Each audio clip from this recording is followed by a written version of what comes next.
Përshëndetje zonja dhe zotrin, të themi së bashku në këtë edicion informativ. Unë jam Harbi Alie, më parë një me titut kryesor.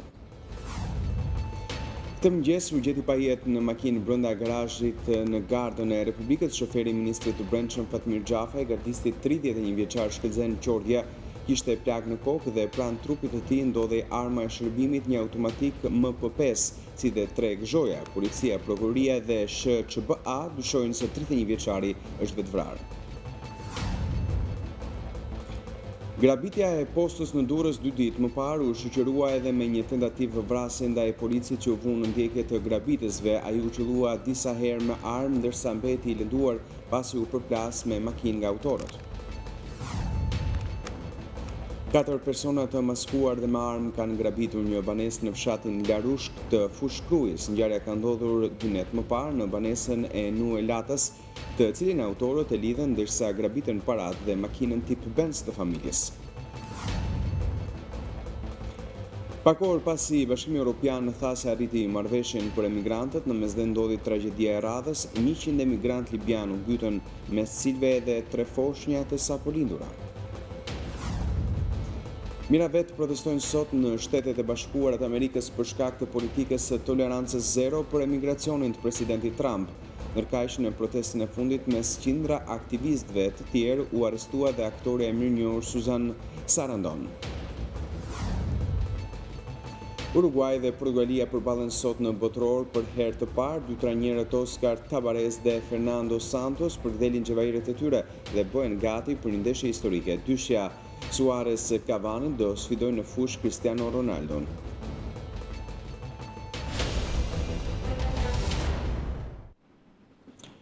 Këtë mëngjes u gjeti pa jetë në makinë brenda garazhit të Gardës së Republikës shoferi i Ministrit të Brendshëm Fatmir Xhafaj, sipas njoftimit zyrtar të prokurorisë, policisë dhe shërbimit të çështjeve të brendshme dhe të ankesave. Gardisti 31 vjeçar Shkëlzen Qordja kishte plagë të shpuese në kokë dhe pranë trupit të tij ndodhej arma e shërbimit automatik MP5, si dhe 3 gëzhoja të saj. Policia, prokuroria dhe SHQBA dyshojnë se 31 vjeçari është vetvrarë. Për ngjarjen reagoi edhe Ministri i Brendshëm Fatmir Xhafaj. Shoferi i Ministrit të Brendshëm Fatmir Xhafaj u gjeti pa jetë në timonin e një makine mëngjesin e së shtunës në një garazh në garnizonin e Gardës së Republikës. Viktima Shkëlzen Qordja, sipas policisë, kishte plagë të shpuese në kokë të shkaktuara nga qitja me armë automatike tip MP5, e cila u gjet në dorën e djathtë të 31 vjeçarit me levën e ndërimit të llojit të zjarit në pozicionin qitje breshëri. Sipas policisë, gardisti ishte i ulur në sediljen e shoferit dhe automjeti në pronësi të ministrisë ishte e parkuar në garazhin e caktuar për mjetet e institucionit që drejtohet nga Xhafaj. Garazhi, sipas grupit të hetimit, ishte i mbyllur nga brenda. Në vendin e ngjarjes u gjetën 3 gëzhoja të automatikut MP5. Nisur nga rrethanat e mësipërme, policia deklaron se ka dyshime që viktima është vetvrarë me armën e shërbimit. Megjithatë, grupi i hetimit nuk jep të dhëna për orën kur ka ndodhur ngjarja, por pranon se trupi i pajetë është konstatuar nga punonjësit e Gardës rreth orës 9:30 të mëngjesit. Për të hedhur dritë mbi ngjarjen në fjalë është ngritur një grup i përbashkët hetimi me ekspert mjekoligjor, kriminalist si dhe përfaqësues të shërbimit të çështjeve të brendshme dhe ankesave. Grupi hetimor ka marrë dëshmitë e para të efektivëve të Gardës dhe ka sekuestruar serverin e kamerave të sigurisë në institucion. Në përfundim, policia thekson se Shkëlzen Qordja ka nisur punë në Gardën e Republikës në datën 29 mars 2017 dhe nuk ka qenë asnjëherë subjekt procedimi, pezullimi apo mase tjetër disiplinore. 8 muajt e fundit, ai punonte si shofer i Xhafajt, me herët kishte punuar si shoferi një prej këshilltarëve të kryeministrit. Ministri i Brendshëm Fatmir Xhafaj shprehet i shokuar për ngjarjen, e cila siç shkruan ka shkaktuar një dhimbje të fortë njerëzore për të dhe për të gjithë ata që punuan dhe njohën nga afër Shkëlzenin. Nuk është dita sot për mua që të bëj politikë dhe as të ndaloj dot që politika të vazhdoj të merret me mua sot. Kam humbur krejt papritur një njerëz të afërt i cili si dhe gjithë familja e tij ishte bërë pjesë e familjes sime. Nuk kam asnjë koment për rrethanat e ndarjes së tij nga jeta, sepse prokurorët dhe ekspertët përkatës po punojnë ndërkohë për sqarimin e tyre. Duke pohuar se nuk mund t'ju kërkojë henave politike të mos sulen mbi të vdekurin, Xhafaj ju lutet mediave të respektojnë dhimbjen e prindërve, vëllezërve, të afërmve dhe miqve të tij. Duke përfunduar, ministri shkruan se Shkëlzen Qordja ishte një djalë i shkëlqyer, një punonjës i papërtuar e fjalë pak që la një boshllok të madh pas vetes dhe nuk e meriton në asnjë mënyrë përbaltjen.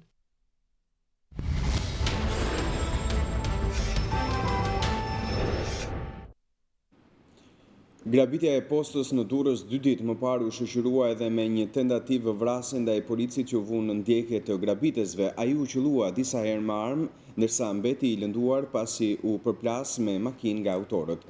Grabitësit ende në arati dyshohet se janë pjesë e një bande të mirë organizuar dhe ishin veshur me uniforma policie.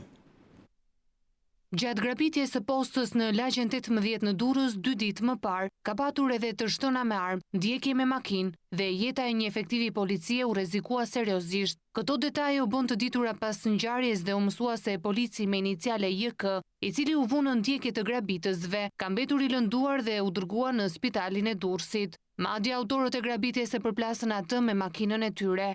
Polici u vu pas tyre me motor dhe në një moment teksa makina e keqbërësve bënte manovra për t'u larguar, u përplas me një pordur. Dhe pas këtij incidenti për të shmangur ndjekjen e mëtejshme, autorët e goditën policin me makinë, duke i shkaktuar dëmtime në këmbë. Ndjekja përfundoi tek Vaskat e Peshkut, aty ku grabitësit e braktisën mjetin dhe i qelluan disa herë me armë ndaj policit, por fatmirësisht plumbat nuk e prekën atë. Benzi që përdorën autorët rezultoni vjedhur në lushnje, ndërsa targat të vjedhura në Laç. Autorët dyshohet të jenë pjesë e një bande të mirë organizuar që kanë kryer edhe më parë grabitje të tilla. Ata ishin pajisur me radio dhe veshje policie, ndërsa në automjetin e braktisur u gjetën edhe mjetet që përdoren për vjedhjen e kasafortës. Policia ende nuk ka rënë në gjurmët e autorëve, pasi dy të shoqëruarit rezultuan se nuk kanë lidhje me grabitjen. Ata u liruan pa kohë pasi u morën në pyetje dhe e vijojnë ende kërkimet për identifikimin dhe arrestimin e grabitësve të postës. 4 persona të maskuar dhe të armatosur kanë grabitur një banesë në fshatin Larushk të Fushkrujës. Ngjarja ka ndodhur 2 ditë më parë rreth orës 21:20 minuta në banesën e shtetasit Nue Lata. Sipas policisë, grabitësit e kanë lidhur kryefamiljarin dhe i kanë marrë në një kasafort ku ka patur një sasi parash. Më pas, teksa dilnin nga banesa, ata kanë marrë edhe makinën tip Benz të parkuar në oborrin e shtëpisë. Policia ndërkaq po punon për identifikimin dhe kapjen e autorëve. I ka shpëtuar mrekullisht përplasjes nga një automjet voglushja 5 vjeçare në Roskovec. Pas dyshimeve të para për vdekje klinike, mitura shfaqi shenja jete pas ndërhyrjes së mjekëve në spitalin e Fierit, ndërsa në Lushnjë një 24 vjeçar mbeti vdekur në vend pasi humbi kontrollin e mjetit. Një vogëlushe 5 vjeçare i ka shpëtuar mrekullisht përplasjes së fortë nga një automjet në fshatin Kurjan të Roskovecit. E mitura u përplas nga një automjet tip Ford, që drejtohen nga 41 vjeçari Leonarda Bedinaj, teksa kalonte në rrugën e fshatit e pa shoqëruar nga familjarët. Këta të fundit fajsojnë shpejtësinë e mjeteve në këtë aks, që sipas tyre është bërë edhe më parë burimi aksidenteve fatale.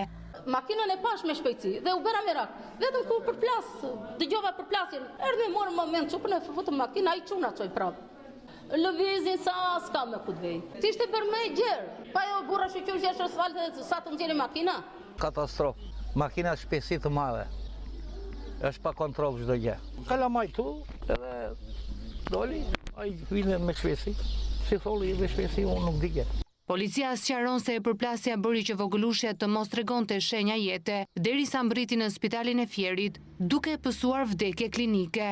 Por fatmirësisht pas ndërhyrjes së menjëhershme të mjekëve, e mitura shfaqi shenja jete dhe vijon të jetë në mbikëqyrjen e bluzave të bardha. Ndërsa në Lushnjë ishte fatal aksidenti për një 24 vjeçar, Vasil H ka humbi kontrollin e mjetit tip Fiat Punto në vendin e quajtur Zhym, duke përfunduar jashtë rruge.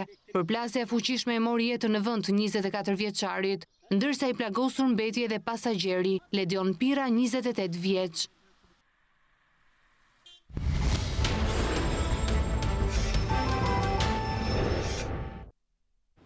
Në Bruksel duhet të negociojnë shqiptarët dhe jo partitë politike. Është ky apeli i kryetarit të kuvendit Gramoz Ruçi, teksa vlerësoi faktin se tashmë Shqipëria ka një datë konkrete për hapjen e negociatave. Deputeti demokrat Ert Bylykbashi akuzoi Ruçin dhe Ramën se po kthejnë në parlamentin në një gjykatë për të mbrojtur të korruptuarit si dhe kriminalet. Vendimi i vendeve të Bashkimit Evropian për të hapur negociatat është një lajm i mirë për Shqipërinë, kështu është shprehur kryetari i Parlamentit Gramoz Ruçi në një konferencë me gazetarët për konkluzionet e Këshillit të Bashkimit Evropian.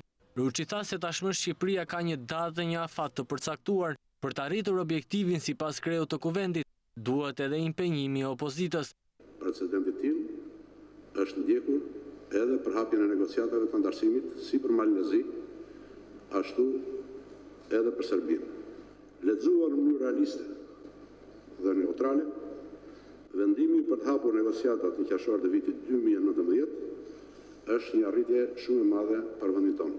Të kesh një datë konkrete për hapjen e negociatave dhe të fillosh procesin përgatitor për hapjen e tyre, është arritja më e rëndësishme në rrugën tonë drejt Evropës. Tashmë nuk kemi thjesht një ambicie e proces, por kemi një kalendar të detajuar të bashkëpunimit me Bashkimin Evropian dhe të hapave të ndërmjetëve deri në qershor 2019. Këshilli i kërkon Shqipërisë jo vetëm qeverisë së saj, Shqipëria është dhe opozita, edhe qytetarët, edhe media. Prandaj, në vend që të vazhdojmë zakonin tonë të vjetër, të ngritjes, në të mirë apo në të keqe, ftoj të nxjerrim të gjithë përgjegjësitë përkatëse. Rushi pranoi se po negociohet midis grupeve parlamentare për të arritur një konsensus me disa ndryshime në ligjin për shkollën e magjistraturës. Sepse Edi Rama dhe Gramos Ruçi janë ndër autorët kryesor pse Bashkimi Evropian janë mbyllë derën Shqipërisë. Edi Rama dhe Gramos Ruçi bashk e kanë kthyer parlamentin jo vetëm në strehën e kriminalëve, po e kanë kthyer edhe në mbrojtësin e kriminalëve. Gramos Ruçi po sjell në parlament me të një vendimi i cili rastin Tahiri e kthen në rregull. Me vendim kërkojnë që parlamenti të kthehet në gjykatë, të jetë parlamenti ai që do të çmojë nëse ka prova për të hequr imunitetin, i heq çdo mundësi që peshqit e mëdhenj të arrestohen nga drejtësia dhe të mbrohen ashtu siç bën me Samir Tahirin. Për kryetaren e Lëvizjes Socialiste për Integrim, Monika Kryemadhi, shkarkimi vetëm për mos hapjen e negociatave për Shqipërinë është kryeministri Edi Rama, ajo ka kritikuar qeverinë shqiptare për mos përmbushjen e kushteve të vendosura nga Bashkimi Evropian, teksa nuk ka nguruar të bëjë thirrje presidentit Meta për të bllokuar projektligjin për teatrin kombëtar. Kryetaria e Lëvizjes Socialiste për Integrim ka reaguar me nota kritike ndaj qeverisë pas vendimit të ministrave të jashtëm të vendeve të Bashkimit Evropian për të shtyrë hapjen e negociatave me Shqipërinë deri në qershor të 2019-s.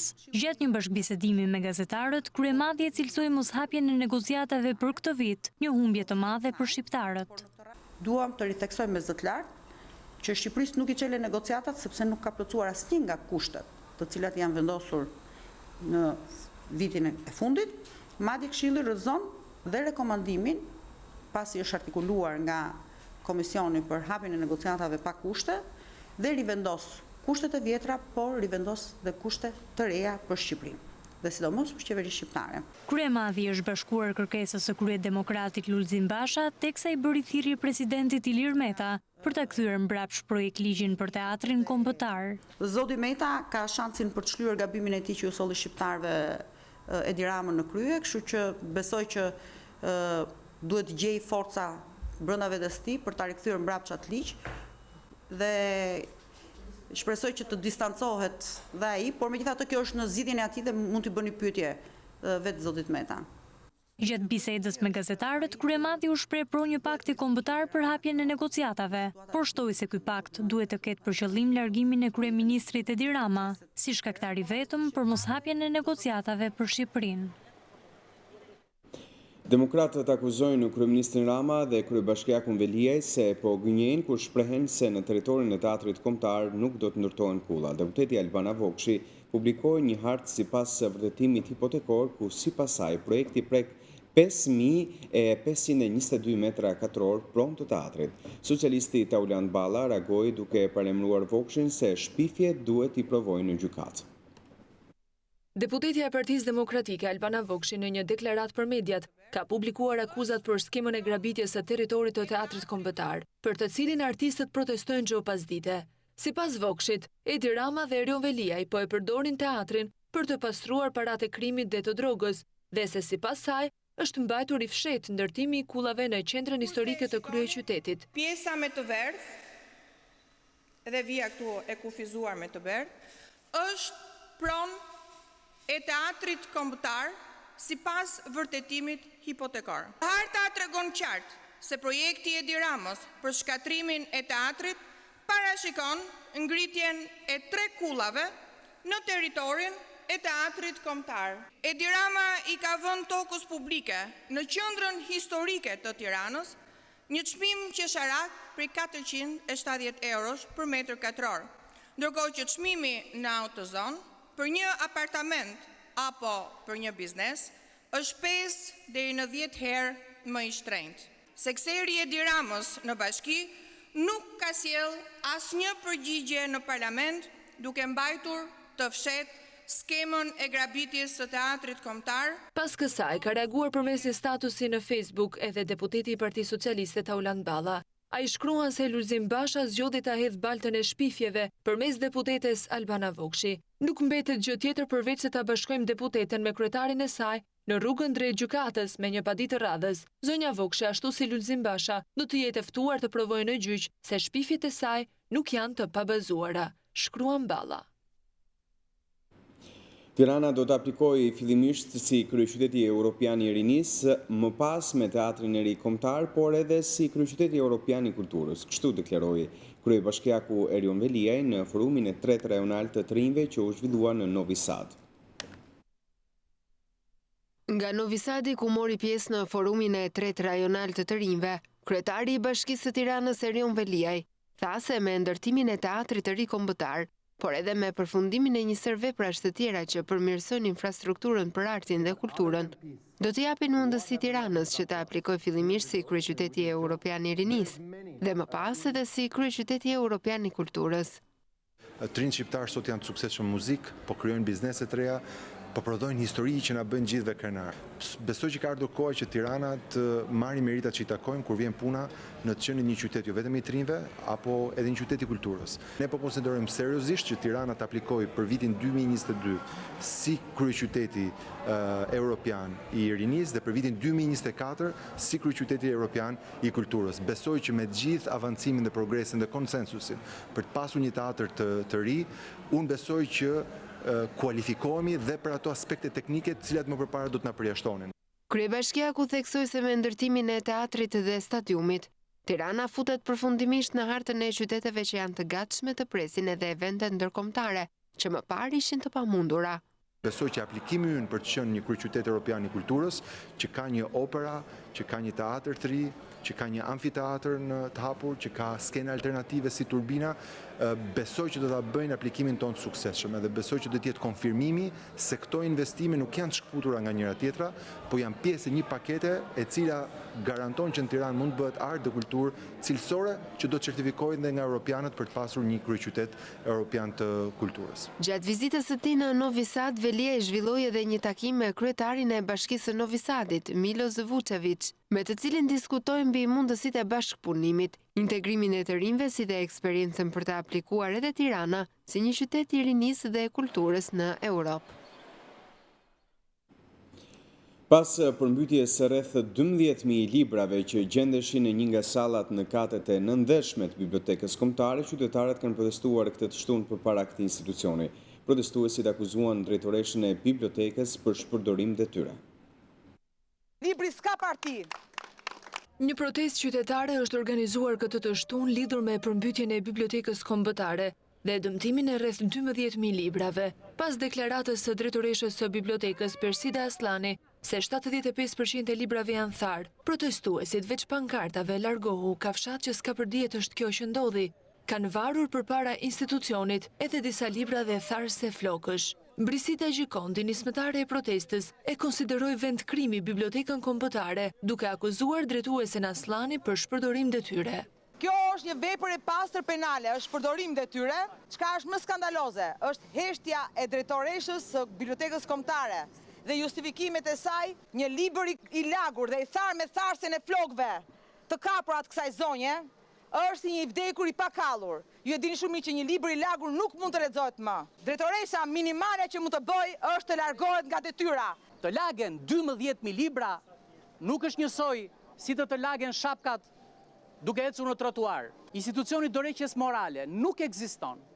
Meqense drejtuesit nuk e kuptojnë peshën e rëndë dhe barrën që mbart bërja e detyrës në të gjitha dimensionet. Atëherë Ne kërkojmë që prokuroria të aktivizohet. Ne kërkojmë përgjegjësi. Në vitin 1947, babai tim ju konfiskua biblioteka. Ishte vetmja pasuri që e kishte dhe që mund t'ja merrnin. I kemi parë her mbas here të ekspozuar në raste të ndryshme librat me dedikime të babait. Ku shkon ai besimi ynë që kishim tek biblioteka kombëtare? Çfarë duhet të bëjmë ne tani që kemi jo veprat, po është një pasuri, është diçka që më takon mua me një shkrim, me një dorë shkrim, me një gjë të tillë. Protestës qytetari u bashkuan edhe artistët që protestojnë për çështjen e teatrit kombëtar, si Neritan Liçaj, Robert Budina, Lerçelo Alia e të tjerë.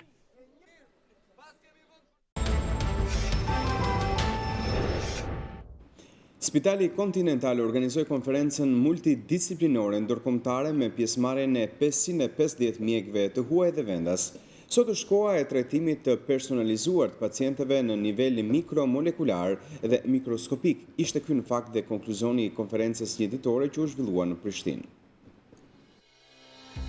Sot është koha e trajtimit të personalizuar të pacientëve në nivelin mikromolekular dhe makroskopik. Ky është konkluzioni i konferencës shkencore, e cila u organizua në Kosovë nga Spitali Kontinental me pjesëmarrjen e mjekëve elitar në fushat e alergologjisë, anestezisë, gastrohepatologjisë, hematologjisë, imazheri, infeksioniste, nefrologjisë, ortopedisë e të tjerë. Drejtoresha e Spitalit Kontinental, njëkohësisht reumatologe Ergeta Ktona, theksoi se puna cilësore e stafit të specializuar ndërthuret me humanitet dhe shumë përkushtim. Po me të njëjtën përgjegjësi, ju bëjmë dije që ekipi elitar i mjekëve të Spitalit Kontinental funksionon sipas një parimi. Ne bëjmë sa dim sa bëjmë, dhe atë që bëjmë e bëjmë me dashuri dhe humanitet. Spitali Kontinental ofron të gjitha shërbimet shëndetësore interne, si alergologjia, pneumologjia, reumatologjia, kardiologji, endokrinologji, gastrohepatologji e shumë të tjera ku realizohen të gjitha procedurat endoskopike, diagnostike dhe terapeutike. E kombinuar në perfeksion me kirurgjin abdominale, të hapur dhe laparoskopike, një pjesë e mirë të shërbimeve kirurgjikale, ku këtu bën pjesë neurokirurgjia, urologjia, kirurgjia plastike estetike, ajo maksilofaciale, të cilat realizohen nga mjek ekselent pranë spitalit tonë. E përpost gjithë këtyre specialiteteve, gold standardi për vitin 2018 në Spitalin Kontinental e ofron shërbimi i ortopedisë. Për herë të parë në Shqipëri, nga ekipi më i mirë i mjekëve ortoped, proteza e personalizuar realizohet me mjeshtrinë absolute vetëm në Spitalin Kontinental. Dhe ndoshta sot, për herë të parë, ndjen dhe emocionuar që në një audiencë kaq të madhe ju shpreh mirënjohjen dhe për ulën para jush e ndjehem me fat që jam trajneri i skuadre kaq cilësore. Dhe jam e sigurt që do ndjehem po aq e lumtur si trajneri i Zvicrës me golat e Xhakës dhe Shaqirit. Konferenca multidisciplinore ndërkombëtare ishte e para për Spitalin Kontinental, e mbajtur në Prishtinë me pjesëmarrjen e 550 mjekëve të huaj dhe vendas, prej të cilëve 22 referuan në konferencën një ditore.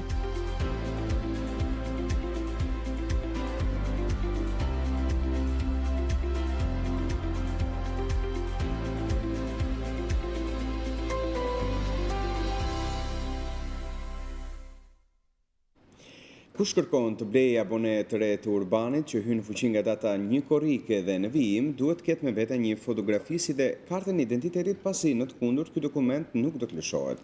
Kreu i shoqatës së autobusëve urban Ferdinand Ibrahimi sqaron detajet si dhe kriteret për marrjen e abones re, e cila nuk do të tregtohet më në autobusa sikundër si ishte vepruar deri më sot, por vetëm në pikat e përcaktuara nga Bashkia e Tiranës.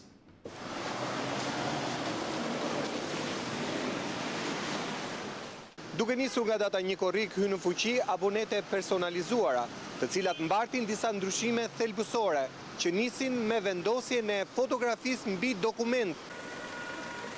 Ferdinand Ibrahimi, kryetari i shoqatës kombëtare të transportit qytetas, tregon me detaje elementet e shtuara të sigurisë në dokumentin e ri të prodhuar nga Ministria e Transporteve. E para ka një përmas më të madhe, e cila brenda saj ka edhe disa element tjerë që duhet të plotëson. Po të vini re, lartë është një shiriti i bardhë, e cila është një element sigurie, e cila nuk lejon që të arrijë të bëhet falsifikim. Do njeri që do të pajiset me abonet përgjithshme për muajin korrik, duhet ketë me vete një fotografi me përmasa 2.5 x 2.5, njëkohësisht duhet ketë edhe kartën e identitetit, në të cilën ne do të shënojmë thjesht emër mbi emër, Ai din. Kreu i shoqatës urbanëve thotë se pas datës 1 korrik, udhëtimi me abonete reja pa fotografi do të jetë i pamundur, ndërsa për të vërtetuar pronësim mbi abonen, qytetarët duhet kenë me vete sa herë që hipin në autobus, edhe kartën e identitetit, pasi në raste të caktuara mund të kërkohet nga fatorinot. Duke qenë se ka fotografinë dhe emër mbi emër, ai është i detyruar që sa herë që udhtojë me autobus duhet të tregojë dhe abonen, por njëkohësisht dhe kartën e identitetit në rast se ja kërkon fatorinë ose kontroll.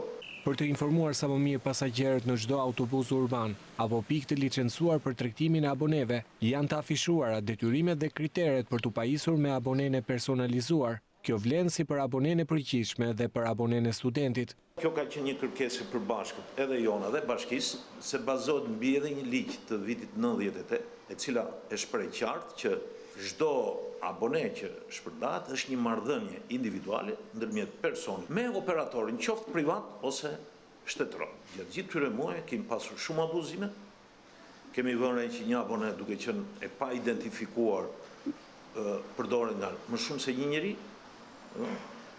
ka qenë më e mundshme për të falsifikuar. Ndërkohë shoqëritë e transportit urban u bëjnë apel qytetarëve për të mos e lënë plotësimin e abonesë për ditën e fundit, për të shmangur kësaj radhët dhe fluksin e kërkesave në pikat e tregtimit.